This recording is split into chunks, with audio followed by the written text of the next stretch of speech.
40 hari, kasus pembunuhan ibu dan anak di Subang masih terus menjadi misteri.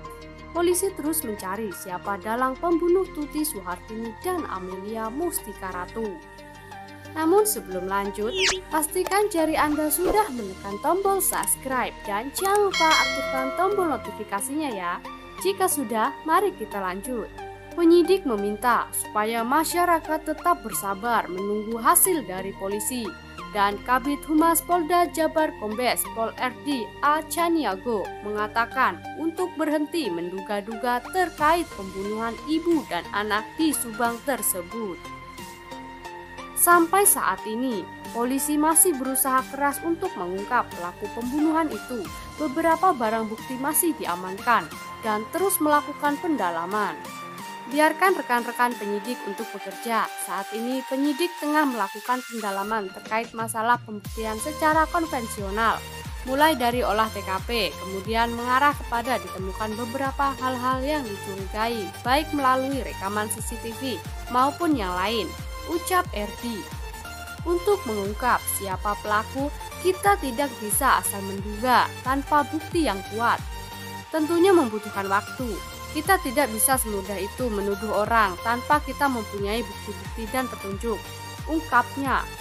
Saat disinggung mengenai kendala dalam kasus ini, pihaknya tidak mengalami kesulitan. Ia menduga kalau pelaku melakukan pembunuhan dengan sangat terencana.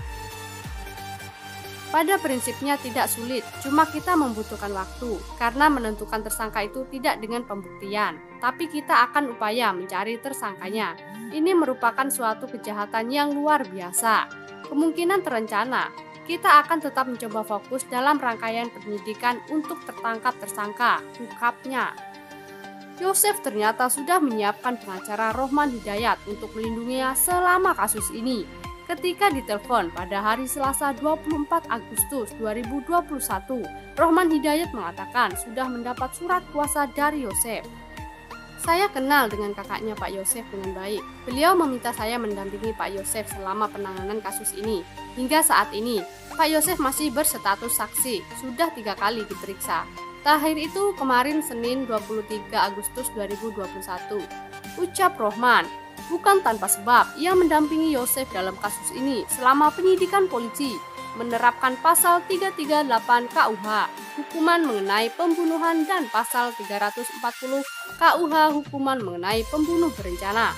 Saat dipanggil, Pak Yosef berstatus saksi dalam penyelidikan kasus 338 dan 340. Penerapan pasal itu kan konsekuensinya berat banget, jadi perlu pendampingan supaya proses penanganannya sesuai dengan aturan, ungkapnya. Dampak yang berat pada pasal 338 KUH, hukuman mengenai pembunuhan ancaman, hukumannya 15 tahun sampai 20 tahun penjara. Sementara pada pasal 340 mengenai pembunuhan berencana, ancaman hukum maksimal hukuman mati, bahkan seumur hidup sampai paling rendah 20 tahun penjara.